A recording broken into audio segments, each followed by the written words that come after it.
नमस्कार, Amar Ujala the bonus में आपका बहुत बहुत स्वागत है। मैं हूं आपके साथ अभिषेक गुप्ता और आप देख रहे हैं अपना favourite weekly show property junction, जिसमें प्रॉपर्टी और रियल एस्टेट से जुड़ी हुई तमाम खबरें हम लोग यहां पर लेकर आते हैं। पूरे हफ्ते का राउंड अप लेकर आते हैं, कौन सी बड़ी खबरें हैं वो यहां पर होती हैं शामिल, और एक्सपर्ट्स के जरिए उसको हम लोग यहां पर विश्लेषण भी करते हैं। आज भी वो क्रम जारी रहेगा और इसके लिए हमारे साथ आज जुड़ रहे हैं हमारे खास मेहमान, होमन्स के फाउंडर प्रदीप मिश्रा जी। सर, आपका बहुत बहुत स्वागत है एक बार फिर से इस शो में। Thank you Abhishek ji. चलिए सर से अपनी चर्चा हम लोग शुरू करें, उससे पहले देख लेते हैं कि ऑन द शो में कौन कौन सी खबरें हैं, कौन सी विशेष खबरें हैं जो कि आज हम लोग इसमें शामिल करेंगे। तो एक दिन में बिके हैं 600 से ज्यादा सस्ते घर। कहां का मामला है उसको हम लोग समझेंगे और ये भी समझेंगे कि सस्ते घर आए कैसे हैं। दूसरी तरफ बात करेंगे फिर हम लोग बैंक डेवलपर्स साठगांठ पर सुप्रीम कोर्ट का हथौड़ा चला है, क्या है पूरा मामला, इसकी पड़ताल भी हम लोग यहां पर करेंगे। उसके बाद फिर हम लोग देखेंगे पीएम आवास योजना के नाम पर घोटाला हुआ है। इतनी बड़ी और इतनी लोकप्रिय योजना होती है, वहां पर अगर ऐसे घोटाले के मामले सामने आते हैं तो फिर थोड़ा सा घबराना यहाँ पर लाजमी है। इसको भी हम लोग समझेंगे कि क्या मामला है पूरा। उसके बाद डेवलपमेंट फीस में 50% का इजाफा किया गया है। कहां हुआ है ये इजाफा, आम ग्राहकों पर इसका असर जो है वो कैसे पड़ेगा, इसकी भी पड़ताल हम लोग करेंगे। साथ ही में जानेंगे 2025 में किस शहर में हुई है रिकॉर्ड लैंड डील्स। कौन से शहर, लैंड्स तो लगातार यहाँ पर महंगे हो रहे हैं, लेकिन कुछ शहर ऐसे हैं जहाँ पर रिकॉर्ड डील्स यहाँ पर देखी जा रही हैं, उसको भी हम लोग समझेंगे। इसके अलावा कई और खबरें होंगी, उसकी भी आज हम लोग यहाँ पर पड़ताल करेंगे। तो शुरुआत करते हैं पहली खबर से। दिल्ली विकास प्राधिकरण यानी कि डीडीए कहीं फ्लैट बेचने के लिए तरस रहा है तो कहीं उसके फ्लैट तुरंत बिक जा रहे हैं। इस बार डीडीए की जन साधारण आवास योजना 2025 में जबरदस्त हिट रही है। यहां पर 15 जनवरी को शुरू हुई इस स्कीम में शामिल सभी 679 फ्लैट्स पहले ही दिन बुक हो चुके हैं। इसमें 496 फ्लैट्स नरेला के A1 से A4 ब्लॉक, 130 फ्लैट नरेला के G7S और 50 फ्लैट रोहिणी और 3 फ्लैट्स नसीरपुर में शामिल हैं। इन फ्लैट की शुरुआती कीमत 15% डिस्काउंट के साथ 9.18 लाख रुपए पर थी। डीडीए के अनुसार नॉर्थ दिल्ली में नरेला अब डीडीए का मेन हाउसिंग डेस्टिनेशन बन चुका है। सर, एक महीने पहले हम लोग चर्चा कर रहे थे नरेला की, क्योंकि वहां पर कई सारे ऐसे फ्लैट्स थे जो कि अनसोल्ड थे। करीब 32,000 का जो मुझे आंकड़ा यहां तक याद आ रहा है। अब एक नई योजना यहां पर शुरू की जाती है, वहां पर हम लोग देखते हैं कि इतने सारे फ्लैट्स तुरंत हाथों हाथ ले ली जाते हैं पहले दिन। क्या वजह लग रही है ऐसा, कि ऐसा क्या चमत्कार हुआ है कि पहले ही दिन सोल्ड आउट हो गए फ्लैट्स? देखिए अभिषेक, यहाँ पर 9.18 लाख का जो प्राइस टैग है ना, जो इसकी शुरुआती कीमत है, वो आज के तौर पे कहीं पर भी आपको एनसीआर में तो सुनने को नहीं मिलती है। तो जो प्राइस टैग था वो बहुत अट्रैक्टिव था, पर 15% डिस्काउंट जो था यहाँ पर, उसने इस एरिया में एफोर्डेबिलिटी को बढ़ा दिया था। और ये बात सब जानते ही हैं कि गवर्नमेंट अथॉरिटी का प्रोजेक्ट होने से एक लीगल ट्रस्ट जो है वो बायर के मन में रहता है। और सबसे बड़ी बात है, लो ईएमआई ब्रैकेट जो है इस प्रॉपर्टी के अंदर, जो कि 7 से 9 हजार रुपए के आसपास आता है, ये मिडिल क्लास को सबसे ज्यादा सूट करता है। और अब आप अगर नरेला की बात करें तो नरेला में धीरे धीरे रोड कनेक्टिविटी बेटर हो रही है, इस एरिया में इंडस्ट्रियल ग्रोथ बेटर हो रहा है, और सबसे बड़ी बात कि रेंटल यील्ड जो पोटेंशियल है वो फ्यूचर में एक डिसेंट नजर आ रहा है। तो यहां पर एक चीज और देखने को मिलती है कि लॉटरी सिस्टम अगर होता है ना, तो बायर को लगता है कि शायद ये मुझे ना मिले, तो एक फोमो क्रिएट हो जाता है। तो फोमो के चक्कर में भी बहुत सारे लोग लेने की कोशिश करते हैं। तो ये भी एक रीजन होता है कि लोग फटाफट ले लेते हैं। और ये आप सब जान रहे हैं कि इस टिकट साइज में डिमांड सप्लाई में गैप है, जिसका फायदा सही समय पर डीडीए ने उठाया है, और ये अफोर्डेबल हाउसिंग की कमी लोगों को डीडीए की तरफ अट्रैक्ट कर रही थी। सर, इस योजना के बाद मुझे लग रहा है कि जो बाकी जो बचे हुए इनके फ्लैट्स हैं उसमें भी कुछ ट्रैक्शन आने की उम्मीद की जा रही है, या फिर उसमें भी सरकार जो है वो कुछ ऐसे लुभावनी चीजें कर सकती है जिससे कि पुराने जो फ्लैट्स अनसोल्ड है वो भी बिक जाएं पॉसिबली। देखिए अभिषेक, डीडीए के जो प्रोजेक्ट है ना, बेसिक जरूरतों के लिए तो ठीक है, लेकिन यहाँ पे बहुत ज्यादा आपको लग्जरी एमिनिटीज की उम्मीद नहीं करनी चाहिए। Lift, water supply, power backup जैसी सुविधाएं मिलती हैं, लेकिन थोड़ी सी लिमिटेड होती हैं। और मेंटेनेंस क्वालिटी भी आप देखोगे तो शुरू में ठीक रहता है, क्योंकि बिल्डिंग नहीं होती है। बाद में सोसाइटी पर डिपेंड करता है कि उस बिल्डिंग को कैसे वो मेंटेन करते हैं। तो लोकेशन अभी डेवलप नहीं है इन एरियाज में, स्कूल, हॉस्पिटल, मेट्रो कनेक्टिविटी, ये सब अभी अंडर डेवलपमेंट स्टेज में है। मैं नरेला की स्पेशली बात कर रहा हूं। और एंड यूज फ्रेंडली हाउसिंग है, लेकिन लाइफस्टाइल हाउसिंग मैं इसे नहीं कहूंगा। तो मार्केट के जो फ्यूचर प्लान्स है वो इस स्कीम के अंदर हाईलाइट किए गए थे।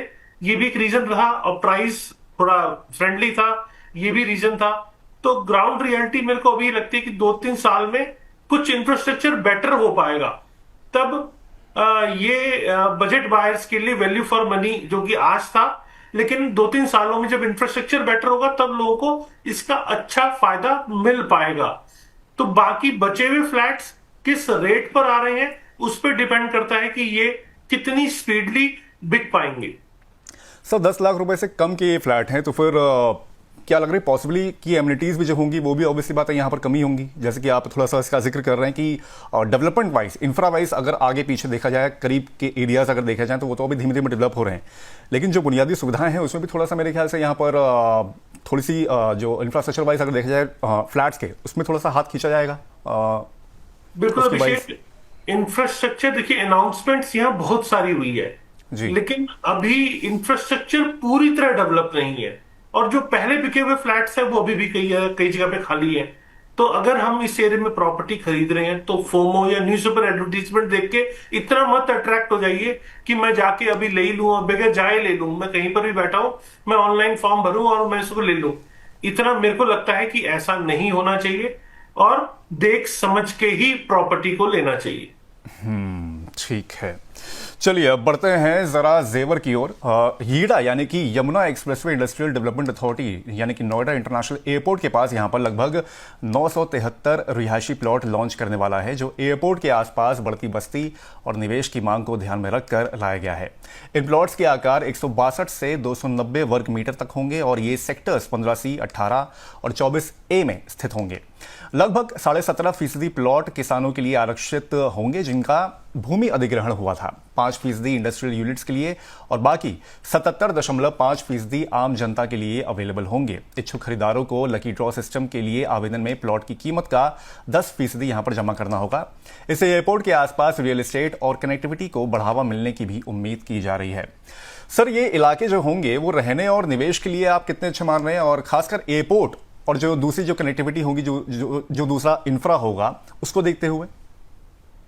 देखिए अभिषेक, लोकेशन स्ट्रेटेजिक है, एयरपोर्ट और यमुना एक्सप्रेसवे दोनों है। तो लॉन्ग टर्म में लिविंग पोटेंशियल यहां मेरे को स्ट्रांग नजर आ रहा है। अभी social infrastructure as on date थोड़ा वीक है वहां, स्कूल, हॉस्पिटल, मार्केट आने में थोड़ा सा समय मुझे लगता दिख रहा है। रोड कनेक्टिविटी की बात करें तो जरूर ये फ्यूचर प्रूफ है। इंडस्ट्रियल जोन आसपास है, इससे जॉब क्रिएशन जरूर होंगे यहाँ, और इन्वेस्टर्स के लिए ज्यादा बेहतर है मेरे को लगता है, क्योंकि अभी बहुत ज्यादा डेवलपमेंट नहीं हुई है। तो ये इन्वेस्टर्स के लिए थोड़ा सा ज्यादा बेहतर है। और अगर आप इमीडिएटली अभी रहना चाहते हैं तो आपके लिए एरिया ये नहीं है। और प्लॉट ऑनरशिप यहाँ थोड़ा सा आपको फ्लेक्सिबिलिटी भी देती है, क्योंकि बनाने की इमीडिएट टेंशन नहीं है आपको। और जब बिल्डिंग बन जाती है तो फिर बिल्डिंग के रेट्स कई बार नहीं मिलते हैं। तो ये प्लॉट के ऑप्शन है, इसीलिए मुझे लिक्विडेटिव लग रहा है। और अथॉरिटी का एरिया है तो अगेन गवर्नमेंट की स्कीम्स होती है तो थोड़ा सा लीगल रिस्क यहाँ कम होता है।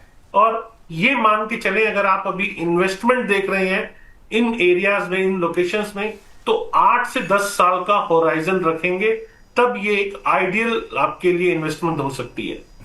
सर सरकार का बैकअप है, ईडा की ओर से लॉन्च किया जा रहा है, जैसे कि आपने बताया कि सेफ्टी कंसर्न्स भी जो होंगे वो भी यहाँ पर एलिमिनेट होते हुए दिख रहे हैं।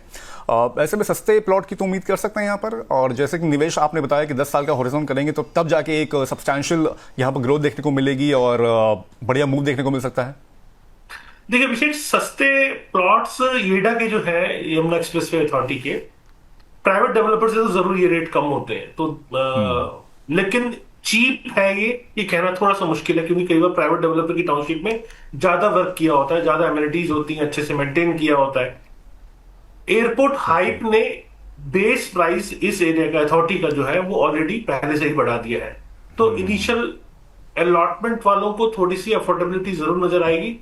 और रीसेल में अगर आप लेना चाह रहे हैं तो वहां पे आपको थोड़ी सी तेजी ऑलरेडी देखने को मिलेगी। सर्कल रेट रिवीजन भी हुआ है, तो उससे भी जो बेसिक प्राइस आता है अथॉरिटी का, उस पर जरूर फर्क पड़ता है, वो इसका असर ऑलरेडी दिख रहा है। तो स्पेकुलेटर अगर आप हैं तो यहां मेरे को लगता है कि लॉन्ग टर्म विजन में ही आपको रिटर्न मिलेगा, और स्मॉल साइज प्लॉट ज्यादा आपके लिए अफोर्डेबल होंगे, और लकी ड्रॉ में प्रीमियम प्लॉट्स आपको मिल सकते हैं जिनमें अच्छा रिटर्न मिलता है, क्योंकि प्लॉट की लोकेशन अगर अच्छी है तो उसमें आपको एक अच्छा रिटर्न मिलता है। तो अगर आप अर्ली एंट्री का प्लान कर रहे हैं तो आपको जरूर इसमें फायदा मिल सकता है। अर्ली एंट्री का अगर यहाँ पर प्लान कर रहे हैं तो फायदा मिल सकता है लॉन्ग टर्म में। जैसे कि सर भी बोल रहे हैं कि लॉन्ग टर्म के लिहाज से यहाँ पर जो निवेश है वो बढ़िया डिसीजन साबित हो सकता है। चलिए, एक तरफ डेवलपमेंट की बात हो रही है और दूसरी तरफ जो अगली खबर है वो थोड़ी सी घोटाले से जुड़ी हुई खबर है। सुप्रीम कोर्ट ने दिल्ली की एक स्पेशल सीबीआई कोर्ट को एनसीआर में घर खरीदने वालों के साथ हो रही धोखाधड़ी के मामलों में आदेश जारी किया है। कोर्ट ने बैंकों और डेवलपर्स के बीच गलत साठगांठ, एक तरह से इंग्लिश टर्म जो इस्तेमाल किया गया है वो अनहोली यहां पर नेक्सस बोला गया है, उस पर फेडरल एजेंसी की ओर से फाइल की गई 3 चार्जशीट पर 2 हफ्ते के अंदर संज्ञान लेने के लिए कहा गया है।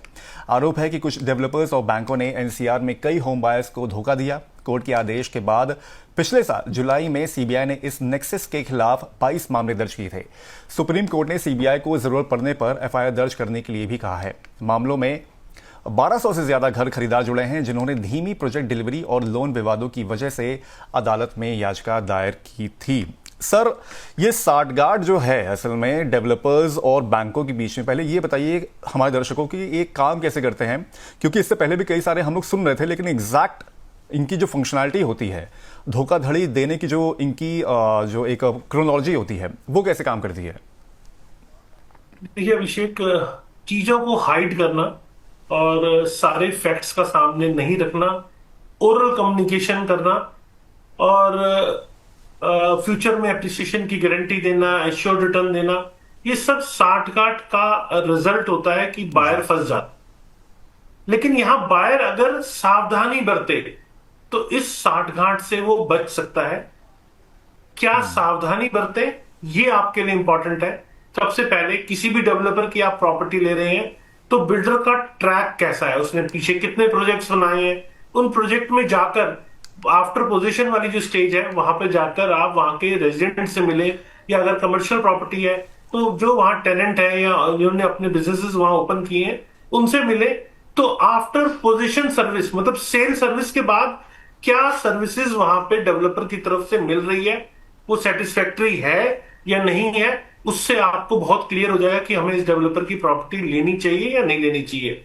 दूसरा, प्री अप्रूवल बैंक लोन, ये आप अपना करा के रखें। डेवलपर ने कौन कौन से बैंक के साथ टाई अप किया है, जनरली नेशनलाइज्ड बैंक जो है होते हैं वो करीब करीब 30-40 साल का रिकॉर्ड पूरा चेक करके उसके बाद ही लोन देते हैं, तो ट्रस्ट उससे आपका थोड़ा सा बढ़ जाता है। लेकिन खुद सब चीजें चेक करें, रजिस्ट्रेशन को वेरीफाई करें, एस्क्रो अकाउंट कंप्लायंस जरूर देखें। कंस्ट्रक्शन लिंक पेमेंट प्लान में ले, टाइम लिंक पेमेंट प्लान पे बिल्कुल ना लें। अगर किसी टाइप की कोई सबवेंशन स्कीम आपको दिख रही है तो वहां आपकी लोन की एलिजिबिलिटी आज कंज्यूम हो रही है, इसको अगर अवॉइड कर सकते हैं तो जरूर करें। साइट विजिट पे जाएं, आसपास के पेरिफेरल एरिया में क्या डेवलपमेंट है, उस एरिया का मास्टर प्लान कैसा है। और बार बार मैं आपको रेरा इसीलिए बोलता हूं क्योंकि ऐसे बहुत सारे प्रोजेक्ट सुनने में आते हैं जो पता लगता है कि साहब ये रेरा अप्रूव नहीं है, मतलब ये रेरा के दायरे में नहीं आते हैं। तो ऐसा कुछ नहीं है, कोई भी प्रोजेक्ट अगर सेल के लिए है तो वो रेरा के दायरे में है। जो डेवलपर आपको ये कह रहा है रेरा के दायरे में नहीं है, उससे आप बोलिए ये हमें अथॉरिटी से रिटर्न में दे दो कि आपका प्रोजेक्ट रेरा के दायरे में नहीं आता। तो जो भी आपको रिटर्न में देगा उसको आपको पूरा पढ़ना भी है। मेरे पास ऐसे कई केसेस आए जिसमें ये लिखा गया कि ये प्रोजेक्ट रेरा से एग्जेम्प्ट है। देखो, एग्जेम्प्ट नाम की कोई चीज नहीं होती है। अगर वो चीज सेल के लिए है तो वो एग्जेम्प्ट नहीं है। जब मैंने वो लेटर पढ़ा, मेरे पास एक बायर लेकर आए थे, तो जब मैंने वो लेटर पढ़ा तो मैंने ये पाया उसमें लिखा था क्योंकि ये पीपीपी मॉडल के अंदर आपको एक बस स्टैंड बनाने के लिए दिया गया है, और बस स्टैंड बनाना मतलब उस पर कंस्ट्रक्शन करना रेरा के दायरे में नहीं आता, इसीलिए ये एग्जेम्प्ट है क्योंकि आपको कंसेशनल ये दिया गया है।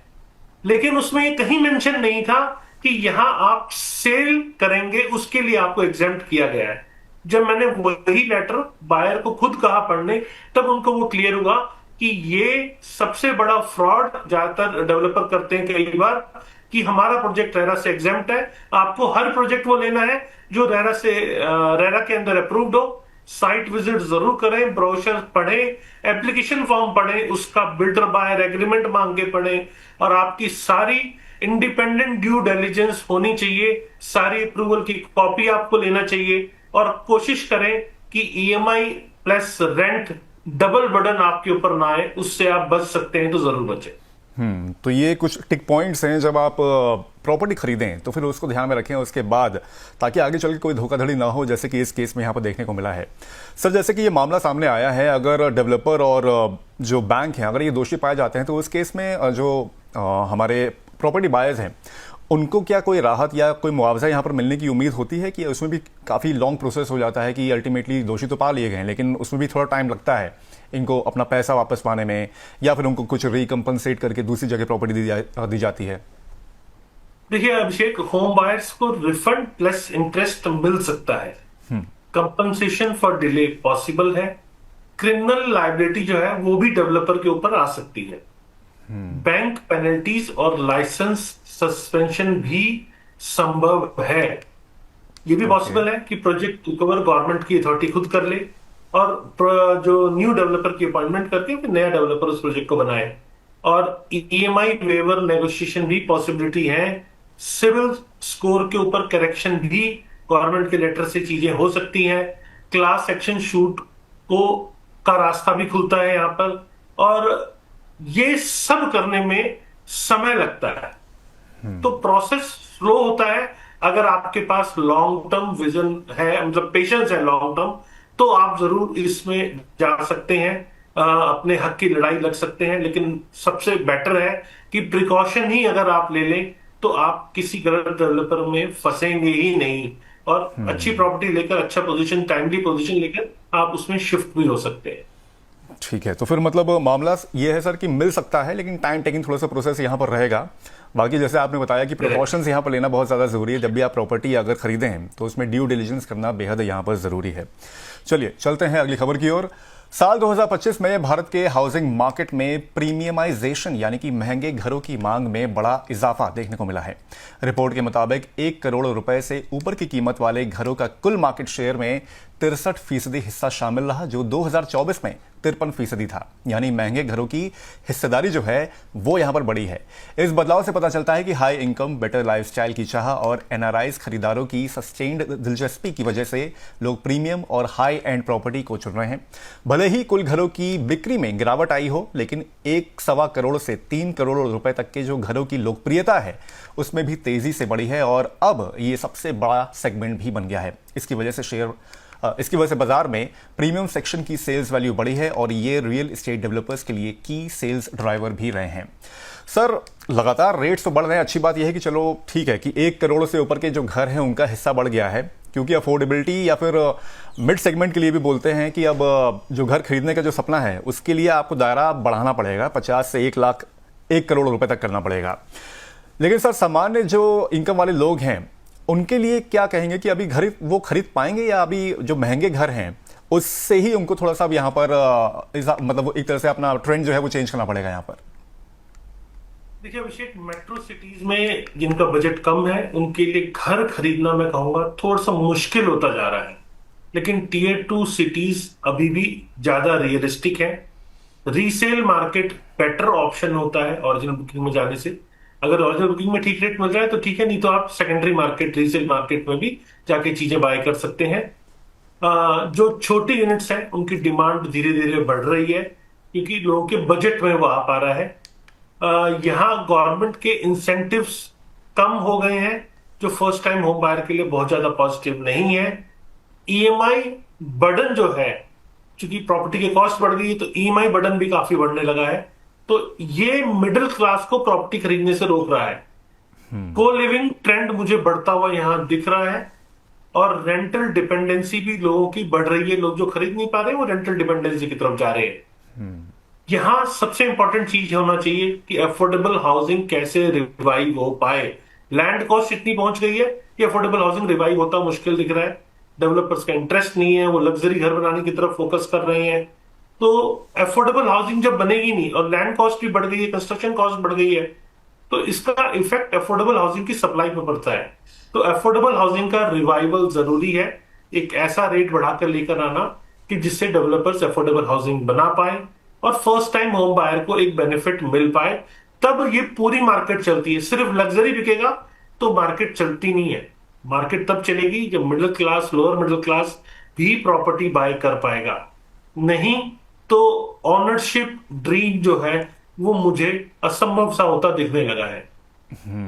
अफोर्डेबल जो ड्रीम्स हैं लोगों का, यानी कि फर्स्ट टाइम बायर्स खास तौर पे जो हैं, उनके लिए तो वाकई में काफ़ी मुश्किल हो रही है। और जैसे कि सर ने बोला यहाँ पर कि सरकार की ओर से यहाँ पर इंटरवेंशन करने की बेहद ज़रूरत है, ताकि जो फर्स्ट टाइम बायर है और जो लोअर और मिडिल इनकम ग्रुप वाले जो लोग हैं वो घर खरीद सकें यहाँ पर।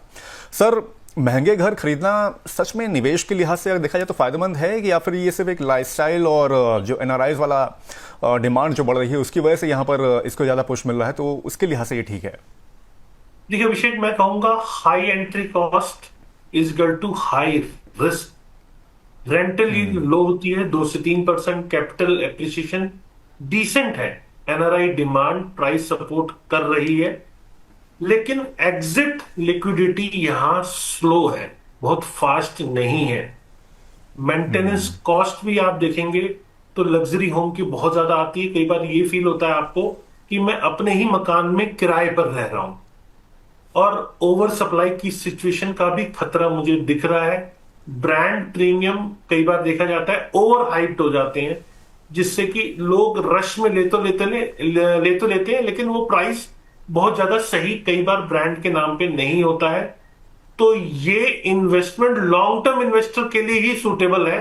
शॉर्ट टर्म फ्लिपर्स के लिए ये ऑप्शन थोड़ा सा रिस्की नजर आता है। ठीक है, तो शॉर्ट टर्म के लिए तो थोड़ा सा रिस्की ऑप्शन है, लेकिन लॉन्ग टर्म के लिए यहाँ पर ऐसे घर जो महंगे घर हैं उनका खरीदना यहाँ पर मुनासिब हो सकता है। चलिए दूसरी खबर यहाँ पर बढ़ते हैं। एक और मामला सुप्रीम कोर्ट ने यहाँ पर उसका संज्ञान लिया है। सुप्रीम कोर्ट ने हरियाणा सरकार और real estate developer Mahira Buildwell को ईडब्ल्यूएस यानी कि इकोनॉमिक वीकर सेक्शन के लिए जो फ्लैट जो होते हैं उससे जुड़े धोखाधड़ी के मामले में नोटिस जारी किया है। ये मामला गुरुग्राम के प्रधानमंत्री आवास योजना शहरी के तहत बने सस्ते फ्लैट से जुड़ा है। माहिरा बिल्डवेल और उसकी कंपनी माहिरा पर गलत तरीकों से लाइसेंस लेने का आरोप लगाते हुए, जिसमें जाली बैंक गारंटी जमा करना और सिग्नेचर बनाना भी शामिल है, पिटिशनर एसोसिएशन ने कहा है कि बिल्डर ने सिर्फ 5 से 7% कंस्ट्रक्शन का काम ही पूरा किया है और घर खरीदने वालों के पैसे हड़प लिए हैं।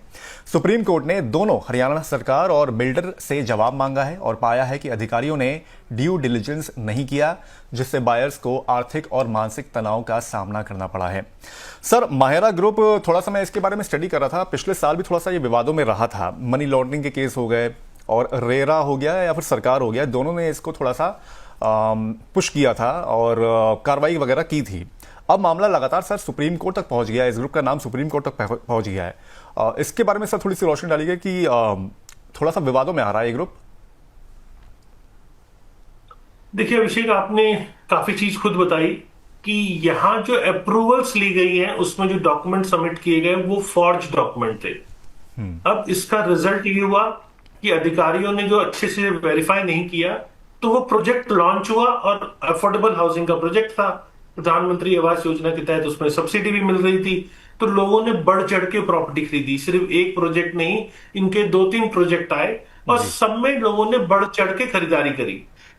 अब खरीदारी कर ली, लोगों ने आशियाना अपना ले लिया, लेकिन धीरे धीरे वो प्रोजेक्ट जब रुकना शुरू हुआ, लोगों ने कंप्लेंट की, तब बिल्डर के डॉक्यूमेंट्स की वेरिफिकेशन हुई और पता लगा बैंक गारंटी तक फॉर्ज जमा की हुई थी जी। तो ये सिचुएशन आज यहां आके फंस गई है कि अब को डेवलपर भी आके नहीं बना पाएगा, क्योंकि अगर को डेवलपर आएगा तो वो ये देखेगा कि अगर मैं यहां इन्वेस्टमेंट कर रहा हूं तो मेरे को क्या मिलेगा। और अफोर्डेबल हाउसिंग जिस रेट पे वो बिकी थी, करीब करीब 4,000 रुपए पर स्क्वायर फीट कारपेट एरिया था, जो कि आज के टाइम पे कंस्ट्रक्शन कॉस्ट भी उससे ज्यादा होती नजर आ रही है। तो उस रेट के ऊपर अब को डेवलपर का आकर, और जो कैश पॉजिटिव प्रोजेक्ट नहीं होने पर, या मान लो पैसा जो आ रहा है, जो रिकवरी होनी है बाहर से, मुझे वो बनता हुआ दिख नहीं रहा। यहां गवर्नमेंट को डेंट, जो कंस्ट्रक्शन में जो डिफरेंस, जो प्राइस इंक्रीज हुआ है, उसका डेंट गवर्नमेंट को खुद लेना पड़ेगा, तब ये प्रोजेक्ट बन सकता है। क्योंकि ये गवर्नमेंट के अधिकारियों की गलती के कारण आम होम बायर फंसा हुआ है। तो यहाँ बायर्स की गलती नहीं है, गवर्नमेंट ने अच्छे से वेरीफाई नहीं किया, तो मुझे लगता है उसका दंड बायर्स के ऊपर नहीं आना चाहिए। गवर्नमेंट को खुद यहाँ अपनी किसी एजेंसी से काम करवाना चाहिए, और जो उसमें कंस्ट्रक्शन कॉस्ट का डिफरेंस आ रहा है उसको अपनी जेब से लगा के कम से कम उन बायर्स को जिन्होंने आशियाना खरीदा है और गवर्नमेंट की स्कीम समझ के खरीदा है, क्योंकि अफोर्डेबल हाउसिंग पॉलिसी 2013 हरियाणा के तहत ये स्कीम में अथॉरिटी अलॉटमेंट करती है, तो बायर का ट्रस्ट भी अथॉरिटी के अलॉटमेंट के कारण बनता है। तो वो ऐसे होम बायर्स के साथ धोखा ना हो, बिल्कुल। कोई सी भी एजेंसी हो, लेकिन गवर्नमेंट को उसे पीछे से मैनेज करते हुए इसको पोजीशन तक लेके जाना पड़ेगा, नहीं तो ये रियल एस्टेट मार्केट में एक ट्रस्ट डेफिसिट को बढ़ाएगा। एग्जैक्टली सर, मैं भी यही सोच रहा था कि प्रधानमंत्री आवास योजना सिर्फ ये तो एक हरियाणा का मामला हो गया, लेकिन देश में इतनी लोकप्रिय ये योजना है, वहाँ पर भी क्या लग रहा है कि इसकी जो ट्रांसपेरेंसी है और इस तरह के जो मामले हैं और भी शहरों में ऑब्वियस बातें हो सकते हैं। कितना बड़ा सर घोटाला मानते हो, कितना बड़ा डेंट मानते हैं सर आप इस जो मामला ये जो उजागर हुआ है यहाँ पर? देखिए अभिषेक, ये बहुत बड़ा डेंट है, और ऐसा एक बिल्डर नहीं है, ऐसे 2-3 बिल्डर सामने आए हैं। तो बायर्स के लिए तो ये बहुत बड़ा शॉक है, मैं कहूंगा। और ये तो मैं गुड़गांव की बात कर रहा हूं, ऐसे भी चीजों पे बहुत देखा गया है, क्योंकि credit link subsidy scheme PMAY के अंदर होती है, और इसका फायदा सिर्फ नए घर खरीदने पर नहीं है, पुराने घर बनाने पर भी होता है। तो वहां मिडल मैन कई बीच में घुसकर, और उसको जिनको जानकारी नहीं है वहां से कहते हैं हम आपको गवर्नमेंट से रिलीज करवाएंगे, और उसके बदले में एक अच्छा खासा मोटा रकम भी मांगते हैं। तो वो जो एक्चुअल यूजर तक पहुंचने वाली स्थिति है, जब तक उसे स्ट्रांग और नहीं किया जाएगा, तब तक इतनी अच्छी स्कीम होने का फायदा आम बायर तक नहीं मिल पाएगा। गवर्नमेंट कहती है फर्स्ट टाइम होम बायर के लिए स्कीम है अफोर्डेबल हाउसिंग, लेकिन मैंने देखा है बहुत सारे इन्वेस्टर्स भी इसमें लेते हैं जिनकी पहले से कई प्रॉपर्टीज है, वो भी इसके अंदर बाय कर रहे होते हैं। तो अगर अच्छी स्ट्रिक्टनेस से इसे उतारा जाए तो ये स्कीम अनबीटेबल है, इसका कोई तोड़ नहीं है। लेकिन अच्छे से गवर्नमेंट का उस पर ध्यान ना रखना, सख्ताई ना बरतना, उसको कंट्रोल ना करना, ये इस प्रोजेक्ट के लिए, ऐसे और कई फंसे प्रोजेक्ट्स के लिए और उन होम बायर्स के लिए एक बहुत बड़ी दर्द की दास्तां बन गई है।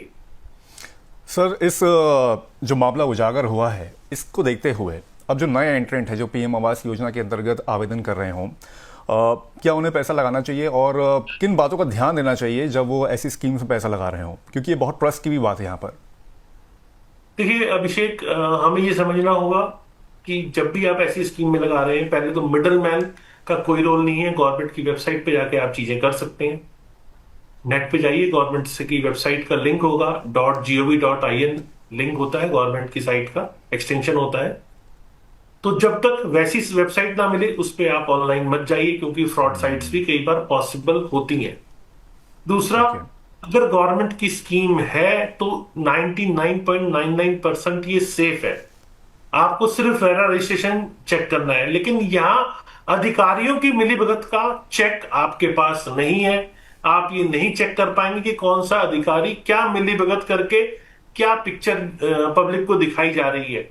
तो मेरे को लगता है कि आम बायर के पास रेरा रजिस्ट्रेशन चेक करना और गवर्नमेंट की वेबसाइट के थ्रू ही बाय करना बगैर किसी मिडलमैन के, यही एक रास्ता बचता है। ठीक है, चलिए बढ़ते हैं अगली खबर की ओर। यूपी सरकार ने निर्माण कार्य के लिए डेवलपमेंट फीस में 50% से ज्यादा की बढ़ोतरी कर दी है। लखनऊ, कानपुर, वाराणसी, गाजियाबाद, मेरठ, आगरा जैसे 30 से ज्यादा प्रमुख शहरों में ये बढ़ोतरी की गई है। कुछ जगहों पर लगभग 90% तक भी डेवलपमेंट फीस जो है वो बढ़ाई गई है। एग्जाम्पल के लिए गाजियाबाद में ये शुल्क 2500 रुपए वर्ग मीटर से बढ़ाकर 4170 वर्ग मीटर कर दिया गया है। इसका मकसद इंफ्रास्ट्रक्चर और शहरी सुविधाओं के विकास के लिए ज्यादा धन जुटाना है। अब जो भी व्यक्ति या डेवलपर घर, बिल्डिंग या अन्य निर्माण करना चाहता है तो उसे काम करने से पहले ये बढ़ा हुआ शुल्क देना होगा। सरकार का कहना है कि लगभग 10 साल पहले ये दरें तय हुई थी और तब से लागत जो है वो बढ़ाई नहीं गई है और महंगाई काफी हद तक यहाँ पर बढ़ गई है। सर, क्या इस बढ़े हुए डेवलपमेंट फीस की वजह से नए घर या फ्लैट की कीमतें और बढ़ जाएंगी? बिल्कुल अभिषेक, चूंकि कॉस्ट एस्केलेशन मेरे को लगता है वो अनअवॉइडेबल है। कहीं ना कहीं प्राइस बढ़ा है तो डेवलपर वो बर्डन जो है वो बायर्स पर ही डालेंगे। और सबसे ज्यादा मेरे को जो इसमें डेंट आता दिखता है वो अफोर्डेबल होम्स, वो सबसे ज्यादा प्रभावित होते हैं, क्योंकि जब बर्डन बढ़ता है तो अफोर्डेबल होम्स बनने बंद हो जाते हैं। और कहीं राइट। ना कहीं जो मार्केट में ऑलरेडी इन्वेंट्री है, वो सेकेंडरी मार्केट में, रीसेल में, वो इन्वेंट्री इनडायरेक्टली उसकी कीमत बढ़ने लगती है। कंस्ट्रक्शन एक्टिविटी थोड़ी स्लो होती है।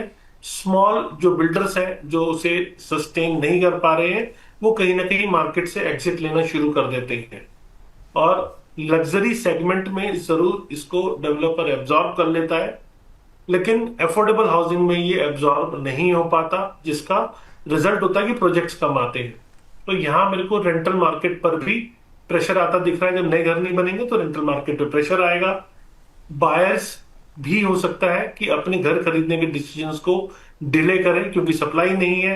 और ये मेरे को इस सब का जो इम्पैक्ट है वो मार्केट पे आता दिखता है। 10 साल के बाद अब ये फीस बढ़ाई गई है, लेकिन अल्टीमेटली जो हमारे बायर्स हैं उनको यहाँ पर थोड़ा सा यहाँ पर अफोर्डेबिलिटी के लिहाज से थोड़ी सी महंगी प्रॉपर्टी यहाँ पर देखने को मिल सकती है, प्लस रेंट के लिहाज से भी यहाँ पर देखा जाए तो प्रेशर वहाँ पर भी आता हुआ दिख सकता है। चलिए फटाफट कुछ खबरों पर जाते जाते नजर डालते हैं। मुंबई मेट्रोपॉलिटन रीजन यानी कि एमएमआर पिछले साल 2025 में भारत का सबसे एक्टिव लैंड मार्केट बनकर उभरा है, जहां 500 एकड़ से ज्यादा जमीन की 32 डील्स हुई हैं। ये देश के सभी रीजन्स में सबसे ज्यादा है। एनालॉग रिसर्च के अनुसार बेंगलुरु और पुणे दूसरे और तीसरे नंबर पर है। एनसीआर 16 डील्स के साथ चौथे पायदान पर रहा है। रिपोर्ट के मुताबिक पूरे देश में कुल 126 जमीन के सौदे हुए, जिनमें करीब 3,772 एकड़ से ज्यादा जमीन खरीदी गई है। इनमें से 96 सौदे लगभग 1,877 एकड़ रेजिडेंशियल प्रोजेक्ट्स के लिए हुए हैं और बाकी industrial, commercial, mixed use, data centres और वेयर हाउसिंग जैसे प्रोजेक्ट्स के लिए हैं। वहीं 2024 में 2,514 एकड़ जमीन के लिए 133 डील्स हुई थी। ये रुझान दर्शाता है कि डेवलपर्स भू मांग में भरोसा रख रहे हैं और आवासीय और कमर्शियल डेवलपमेंट को प्रायोरिटी यहां पर दे रहे हैं। वहीं अवैध निर्माण और सड़क बनाने के लिए काटे गए हैं 83 पेड़। ये खबर है गुरुग्राम से, जहां गुरुग्राम के अरावली पहाड़ियों में अवैध निर्माण और सड़क बनाने के नाम पर 83 पेड़ काटे गए। इसका मामला संज्ञान में आया है। बताया जा रहा है कि यहां के जंगल और पहाड़ी इलाकों में बिना अनुमति सड़क और इमारतों का काम चल रहा था। हरियाणा वन विभाग जब इसे जांचने गया तब इस बात का खुलासा हुआ। विभाग ने इसके खिलाफ फॉरेस्ट ऑफेंस रिपोर्ट्स दर्ज की है। ये इलाका अरावली संरक्षण नियम 1992 के तहत संरक्षित है, जहां बिना सरकारी अनुमति पेड़ काटना या निर्माण करना कानूनी रूप से बैन है। अधिकारियों के निगरानी बढ़ा दी है यहां पर, लेकिन पर्यावरण विशेषज्ञों का यहां पर कहना है कि ऐसी गतिविधियां अरावली के पर्यावरण और बायोडायवर्सिटी को खतरे में डाल रही हैं और पहले भी कई इलीगल स्ट्रक्चर्स यहां पर बने हुए हैं। सर, इन दोनों में से किसी एक खबर पर आप टिप्पणी करना चाहेंगे? देखिए, अरावली के अंदर जो प्रॉपर्टी सेल हो रही हैं, पहली चीज वो गवर्नमेंट द्वारा इलीगल है, आपको वहां नहीं खरीदना चाहिए। लेकिन अक्सर देखा जाता है लोग सस्ते के चक्कर में खरीदते हैं। तो सबसे पहली चीज, कोई सस्ती बहुत अगर चीज मिल रही है ना, तो वहां रेड फ्लैग लगाओ, क्वेश्चन मार्क लगाओ और उसको खुद ड्यू डिलिजेंस करके वेरीफाई करो। कुछ भी सस्ता नहीं है, फ्री लंच, फ्री डिनर कुछ नहीं है। तो आपको ये मानना पड़ेगा, अगर सस्ता है तो जरूर कोई ना कोई यहां दिक्कत हो सकती है। रेरा अप्रूव्ड प्रॉपर्टी ही लें, सबसे बड़ा मंत्र। कोई भी अगर कहे कि मेरा प्रोजेक्ट रेरा से एग्जेम्प्ट है तो वो ना माने, उसको छोड़ दें। लेकिन आपको प्रॉपर्टी जो भी लेनी है वो रेरा अप्रूव देनी है, क्योंकि आज आप गलत प्रॉपर्टी ले रहे हो। देखो, प्रॉपर्टी जब खरीद रहे हो तो रेरा उसी एरिया में आपको अप्रूवल देता है, डेवलपर को, कोलोनाइजर को, जहां पे वो मास्टर प्लान में एज पर लैंड यूज बनाया जा रहा होता है।